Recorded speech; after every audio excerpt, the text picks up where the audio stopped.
नमस्कार मित्रांनो, आज आपण पाहणार आहोत खोकला.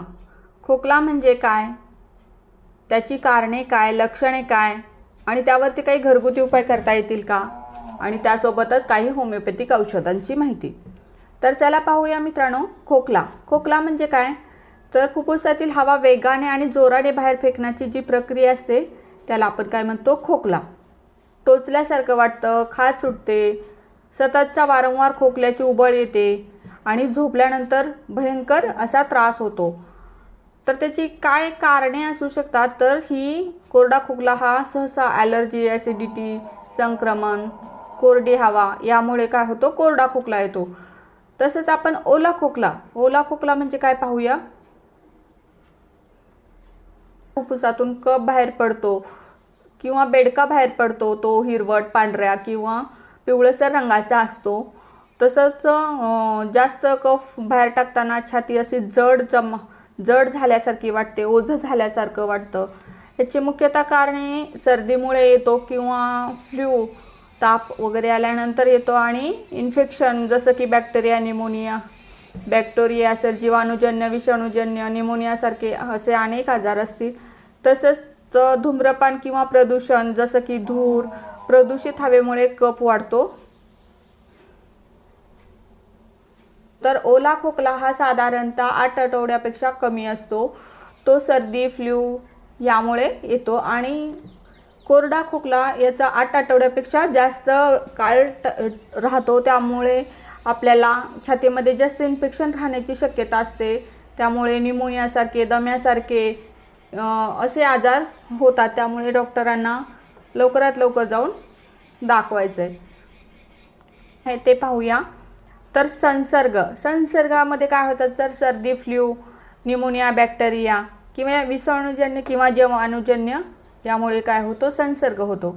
तसंच काय आहे, ॲलर्जी कशाची असते, तर धूळ, परागकण, पाळीव प्राण्यांचे केस किंवा हवेतील प्रदूषकांमुळे श्वसन संस्थेमध्ये काय होतं, जळजळ होऊन खोकला येतो. नंतर आहे तो दमा म्हणजे काय, तर श्वसन नलिकेमध्ये काय होतं, सूज येते आणि त्यामुळे काय होतो, सतत खोकला येत राहतो.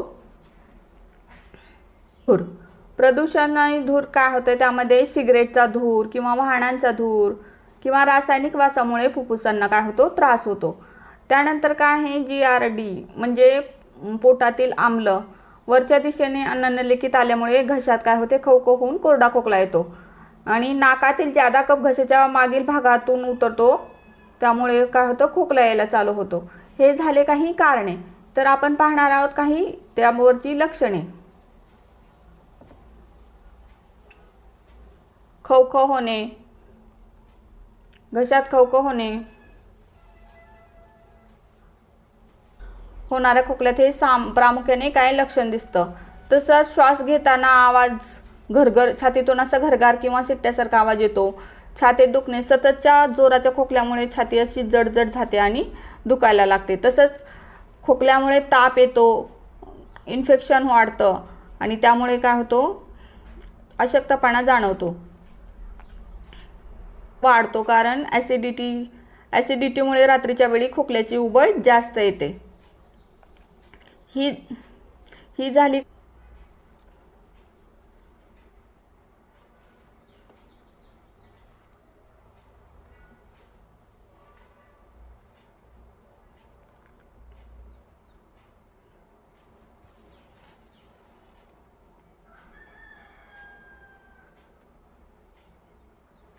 आणि आले. मध हे खोकलाला दाबून ठेवतं आणि आलं हे 10 शामक असतं. त्यामुळे ते कसं वापरायचं ते पाहूया आपण. आल्याचा छोटा तुकडा खिसून त्याचा रस काढायचा आहे आणि त्यामध्ये 1 चमचा मध मिसळून त्याचं चाटण 2 ते 3 वेळा घ्यायचं आहे. हे कोरड्या खोकल्यासाठी अतिशय उत्तम आहे. तसंच पाहता आपण मिठाच्या गुळण्या करतो. मिठाच्या गुळण्याही घशाला जास्त आराम देतात, परंतु मिठाच्या गुळण्या हे हाय ब्लड प्रेशरवाल्यांना नाही करायच्या, कारण त्यांची ब्लड प्रेशर नंतर जास्त वाढली जाते. त्यांनी फक्त कोमट पाण्याच्या गुळण्या केल्या तरी चालतील. तर मिठाच्या गुळण्यामध्ये कशा करायच्या आहेत, तर एका पेल्यात कोमट पाणी घेऊन त्यात अर्धा चमचा मीठ टाकायचं आहे आणि दिवसातून ते कसं 3 ते 4 वेळा गुळण्या करायचं आहे. हळदीचं दूध हे खोकल्याला आराम देतं. ते कसं वापरायचं ते पाहूया आपण. तर ते अतिशय उत्तम असतं इन्फेक्शन कमी करण्यासाठी. तर चला पाहूया कसं वापरायचं ते. चमचा हळद टाकायची आणि रात्री झोपण्यापूर्वी घ्यायचं. त्यामुळे काय होतं, घशाला आराम मिळतो. तर पुढील आहे, सामान्यतः पहिल्यापासून पाहतो आलो आहे, आपण जास्त खोकला आला की वाफ देतो.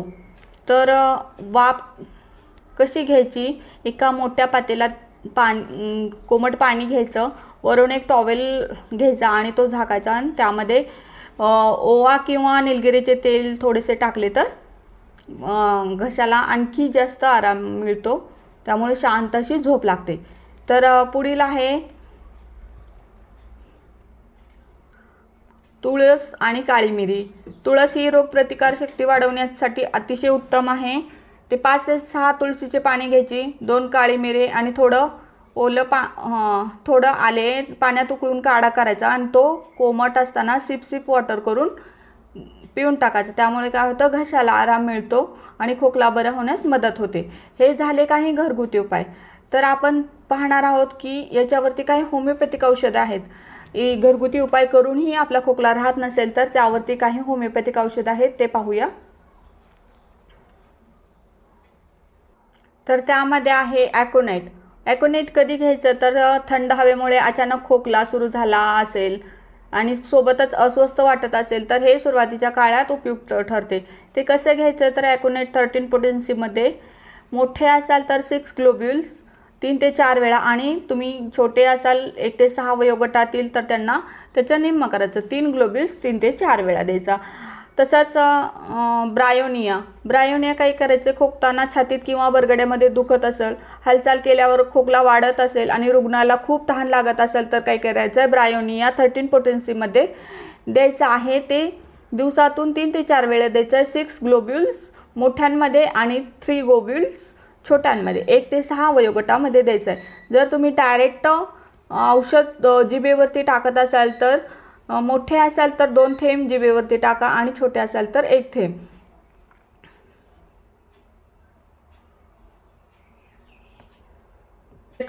स्पोंजाटोस्टा कधी वापरायचं, तर खोकला हा भुंकण्यासारखा असतो किंवा श्वसननलिकेत कडकपणा जाणवतो आणि गरम पेयाने आराम मिळतो. अशा वेळेस काय करायचं, स्पोंजाटोस्टा तुम्हाला वापरायचं आहे. ते 13 पोटेन्सीमध्ये दिवसातून 3 ते 4 वेळा. 6 ग्लोब्युल मोठ्यांसाठी, छोट्यांसाठी त्याचे निम्मे करायचे म्हणजे 3 ग्लोब्युल्स घ्यायचे आहेत. तसंच रोमॅक्स हे थंड हवा श्वसन वाटे आत घेतल्यावर किंवा गळ्यापाशी खाज सुटत असेल, सतत खोकला येत असेल तर हे औषधी काय होतं, त्याला प्रभावी ठरतं. हे त्यांच्या लक्षणावरती डिपेंड आहे औषध घ्यायचं. जर तुम्हाला हे यापैकी कोणतंही लक्षण दिसत असेल तर तुम्ही हे औषध घेऊ शकता. ते 13 पोटेन्सीमध्ये कधीही पोटेन्सी योग्य ठरते.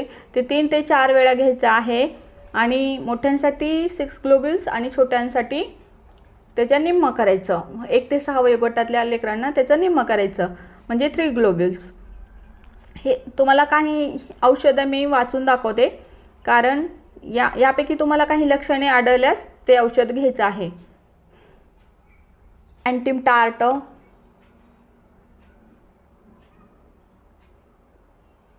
अँटिमटार्ट, हिपारसल्फ, पल्सेटिला, इपिकॅक हे काही महत्त्वपूर्ण औषधे आहेत जे की तुम्हाला खोकल्यासाठी उपयुक्त ठरणार आहेत.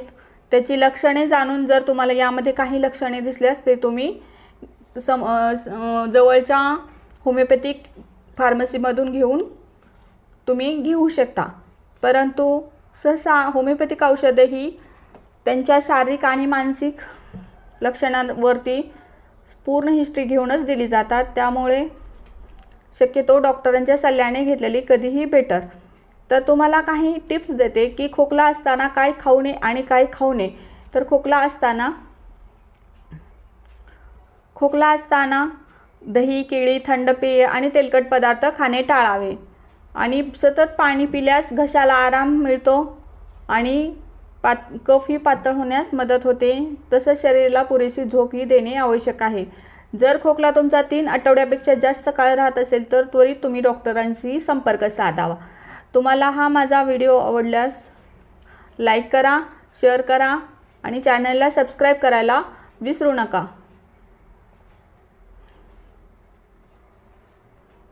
तर तुम्हाला हा माझा व्हिडिओ माहितीपूर्ण वाटल्यास नक्की सबस्क्राईब करा. तर पुढील व्हिडिओमध्ये भेटूया. तोपर्यंत धन्यवाद.